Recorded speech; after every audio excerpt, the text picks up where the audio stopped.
네, 안녕하세요. 2월 19일 수요일 새벽기도 시작하겠습니다. 기도하겠습니다. 은혜로우신 우리 아버지, 또 오늘도 새날을 허락해 주신 것을 감사합니다.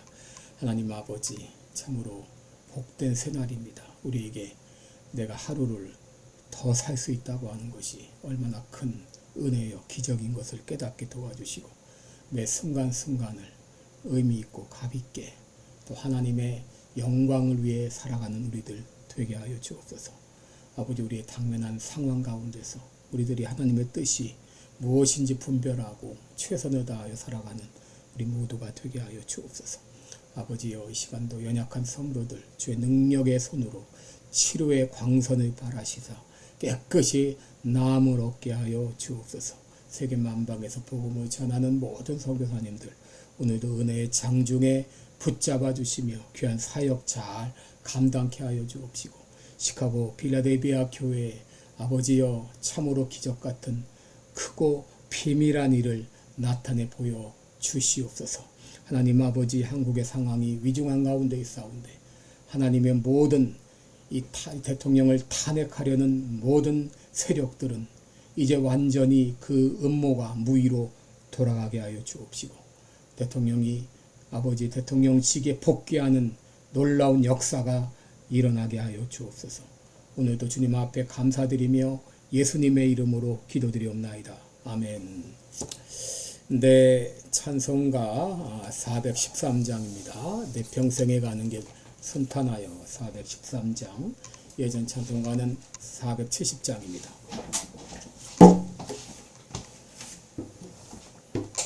내 평생에 가는 길 413장.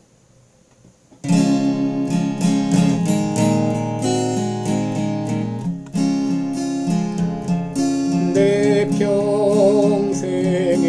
가는 길 순탄하여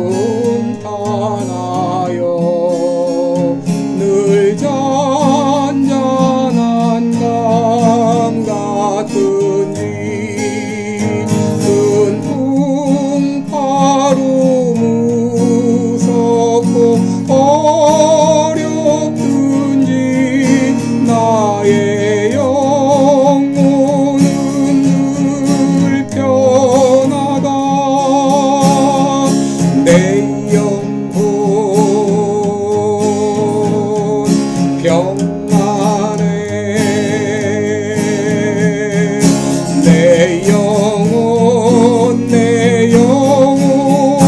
평안을 전막 위는 우리는 삼키려고 입 벌리고 달려와도 주 예수는 우리의 대장님이 끝내 싸워서 이기겠네. 내 영혼 평안해.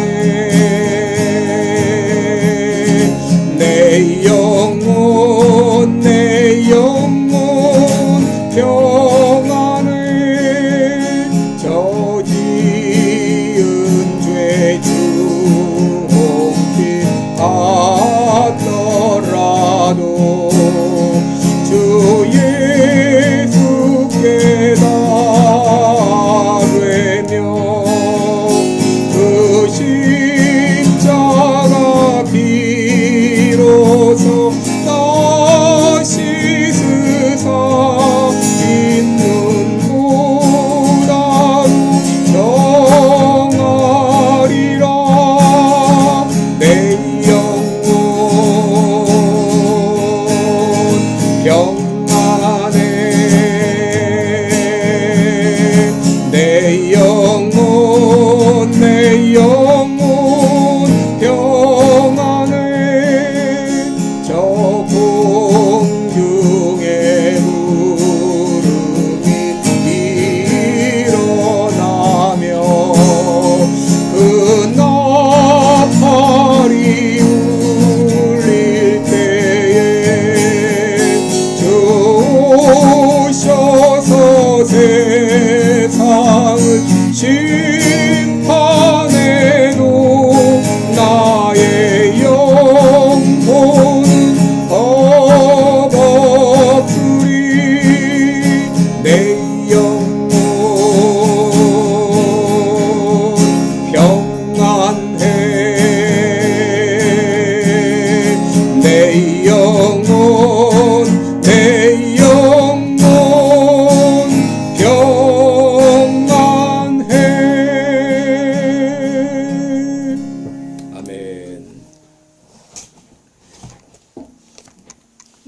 우리 오늘 창세기 29장입니다. 네.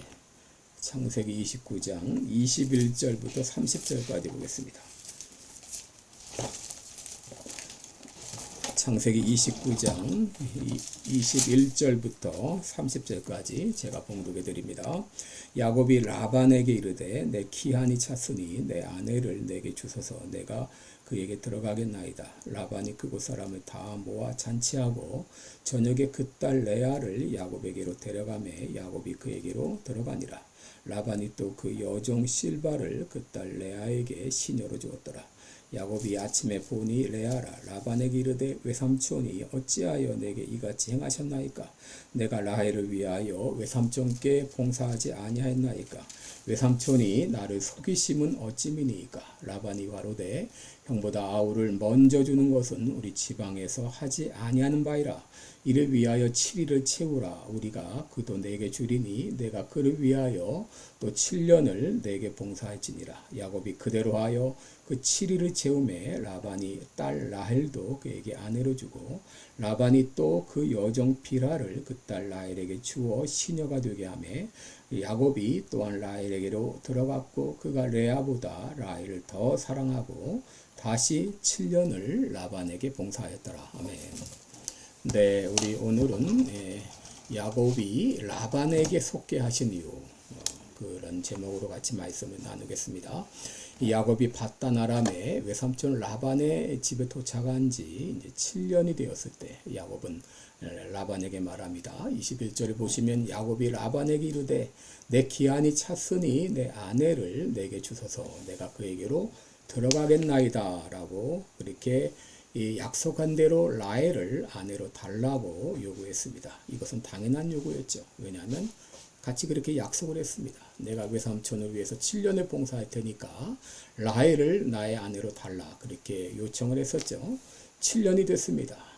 그러자 라반은 야곱의 요청에 따라서 동네 사람들을 다 모아놓고 야곱과 라헬을 위한 이 결혼 잔치를 배설을 했습니다.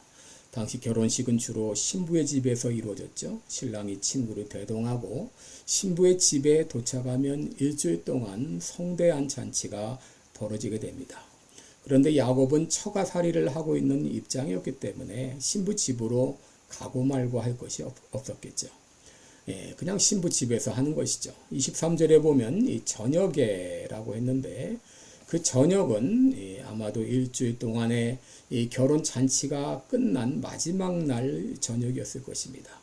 일주일의 결혼 행사가 끝났기 때문에 그 밤에 함께하면 정식 부부로 이제 인정이 되는 것이죠.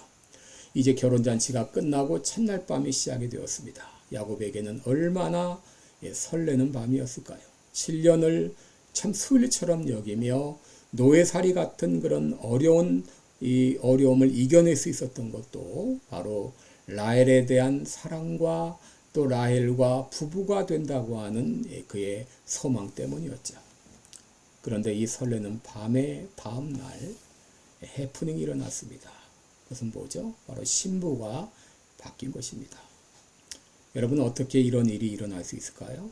고대 근동에서는 결혼식은 주로 밤에 진행되었고 또 신부는 두꺼운 베일을 썼기 때문에 잘 알아보지 못했습니다.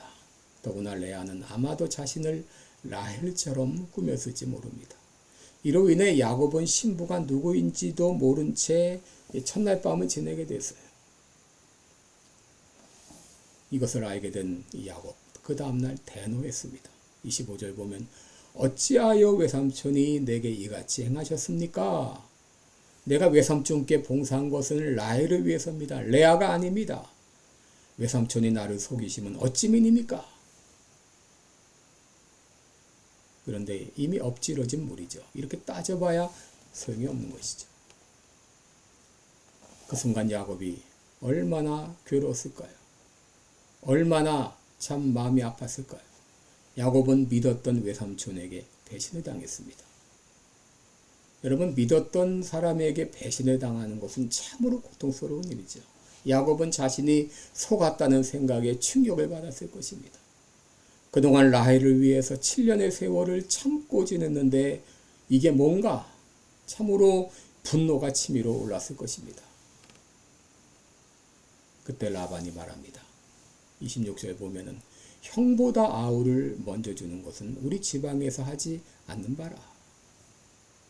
당시 근동지방의 관습은 형을 먼저 결혼시키는 것이 관습이었습니다. 그것은 맞습니다. 왜냐하면 큰딸은 종종 명예와 책임의 위치를 의미했고 또 이것 때문에 이것으로 인해서 딸의 안전과 가문의 지속이 보장될 수 있었기 때문이죠. 그런데 관습은 그럴지라도 그 관습을 야곱에게 미리 말하지 않은 것은 이것은 완전히 계약 위반이었습니다. 그때 라반은 뻔뻔하게도 야곱에게 한 가지 제안을 합니다. 27절에 보시면 이를 위하여 내가 7일을 채워라. 우리가 그도 내게 주리니 내가 그를 위하여 또 7년을 봉사할지니라.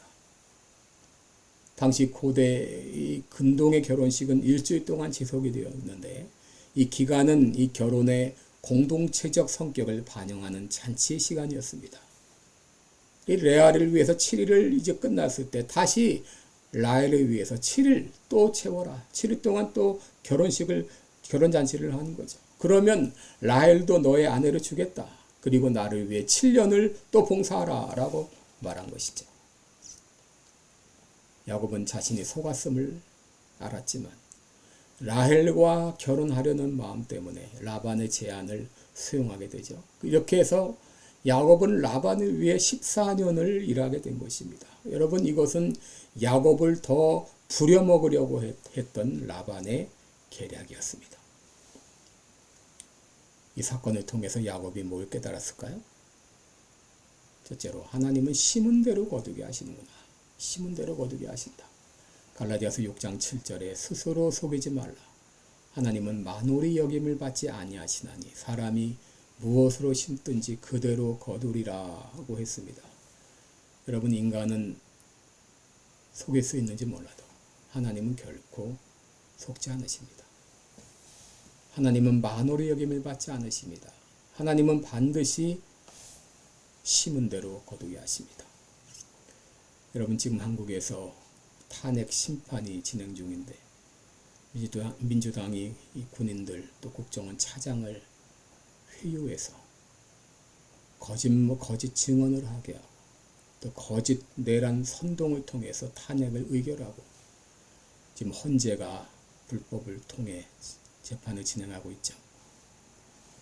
그럼에도 그들은 자신의 잘못을 인정하기는커녕 대통령 탄핵 인용이라는 시나리오를 짜놓고 그것으로 지금 급하게 몰아가고 있습니다.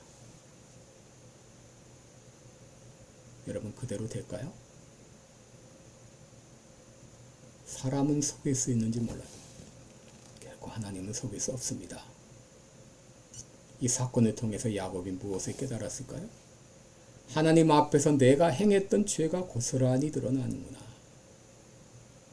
내가 형을 속이고 아버지를 속이고 이렇게 해서 장자권을 탈취하고 아버지의 축복을 받았는데 이렇게 살아서는 안 되겠구나 뼈저리게 느꼈을 것입니다. 둘째로 야곱이 이런 일을 당하게 하신 것은 하나님께서 야곱을 믿음의 족장으로 훈련시키고자 하는 하나님의 훈련 과정이라고 하는 것입니다.